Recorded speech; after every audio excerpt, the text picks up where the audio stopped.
Aren't you gonna say goodbye? Fine. Chad, I'll always cherish what we've had together. Alright. God, I wish we could make love just one last time. We can't. It's all good. Chad, there's something that you should know before you go. Hey guys, it's DJ Wonder Chrissy coming at you again, and it's Sunday afternoon, early afternoon here in northern Illinois. A little cloudy today, but not bad, not bad. A beautiful day here in the backyard. Every day in the backyard is a good day for me. But anyway, today's topic, all the rage now is cyber attacks, right? Right now there's 17 facilities across the country. Got my little finches out here making some noise. Right now there's 17 facilities across the country, mostly on the east and west coast. I think also Pennsylvania, that have been impacted by a cyber attack, forcing them to go back to pen and pencils and get rid of elective surgeries, divert ambulances, all sorts of good stuff. So I also heard, as of this year, right now, there's 275 cyber attacks on hospitals so far this year. And actually, just not too far from here, like 2 hours from here in the Peru, LaSalle area, there's actually a hospital that was having some difficulties in general, and it's called St. Margaret's Hospital in Peru, and they got hit with a cyber attack also, and they ended up closing real quick, just like middle of June of this year. They went under, closed their doors, and it was the second hospital in that area. It's just a small community, maybe 45,000 people. So they lost 2 hospitals in a matter of 3 to 4 months, and now those people in that area have to go commute maybe another 40 minutes to get to a decent hospital. So they have to go all the way to Peoria for hospital care, and it's not a good situation. So that was happening, and some people say, well, that doesn't impact me because it's not in my area. Well, I'm here to tell you it does impact you, and there are things you should be doing to prepare for it, because right now they may be focusing on the hospitals. It's just a matter of time that they may want to go back and focus on financial institutions like your bank. I have a sneaking suspicion, although it's not been confirmed, a sneaking suspicion that our most recent bank downfall of Heartland Bank in Middle America, Kansas, Kirkland, Kansas, potentially could be related to a cyber attack. So, what would you do if your bank went offline and there was a cyber attack? I'm here to tell you, you need some of this stuff, right? You need some of this stuff close and within access. If your bank goes down and it's a cyber attack, going to the ATM's potentially not going to work. So whatever you have on hand is what you got. So consider that. You may want to consider having multiple banks. That's another option, to have a backup bank with a few dollars in it in case someday you need it. And the other thing that a lot of people are not aware of is, some of these medium to smaller banks, they share applications or back-end systems.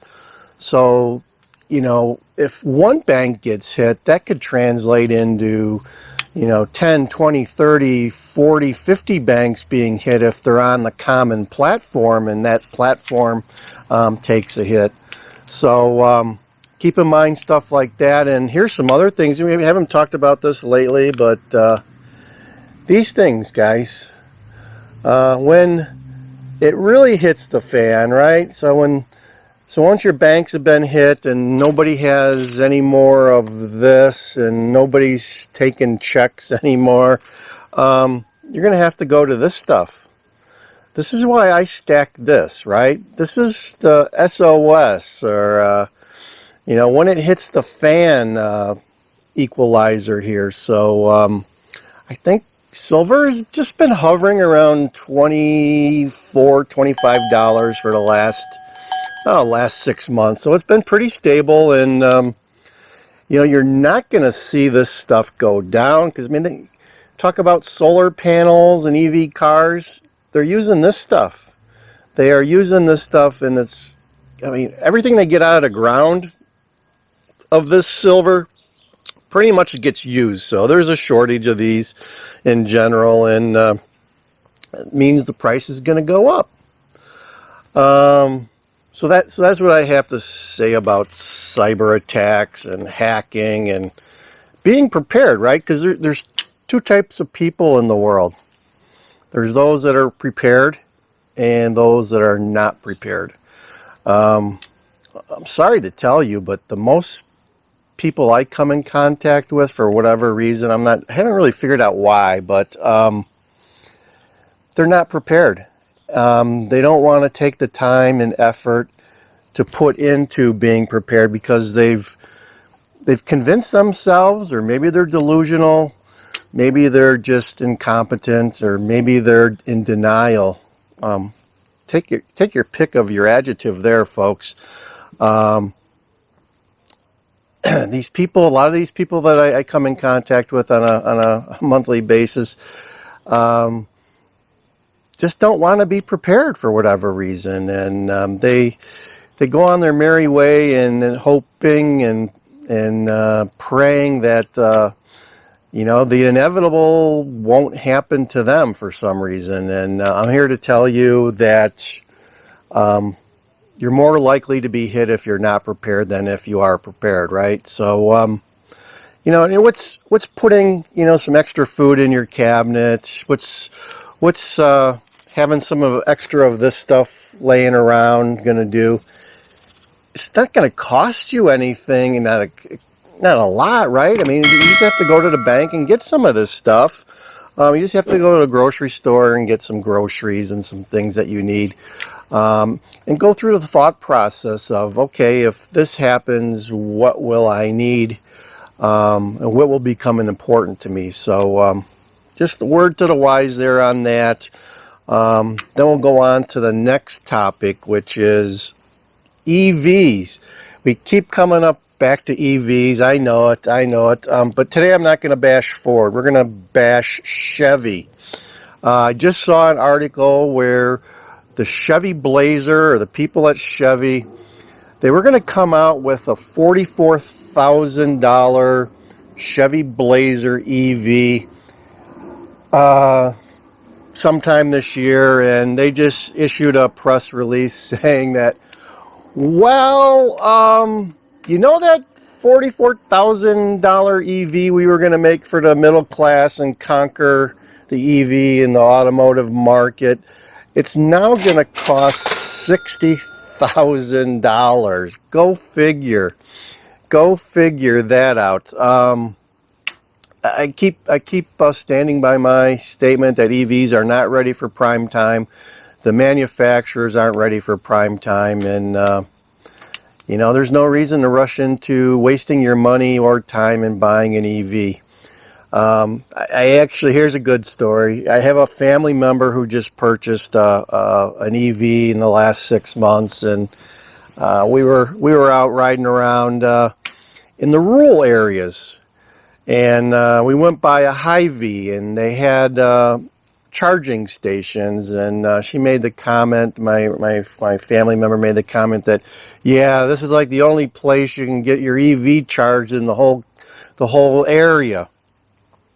So, charging stations are an issue. Once you get out of major metropolitan areas and you get into the rural communities, you better have figured out where you're going to get charged and how you're going to get charged, because there may not be some chargers around and within your general vicinity. You may have to travel 30, 40, 50 miles to get to a charging station. And then once you get there, it may be busy. So word to the wise, folks, be careful with what you buy with your money, because you just might get screwed.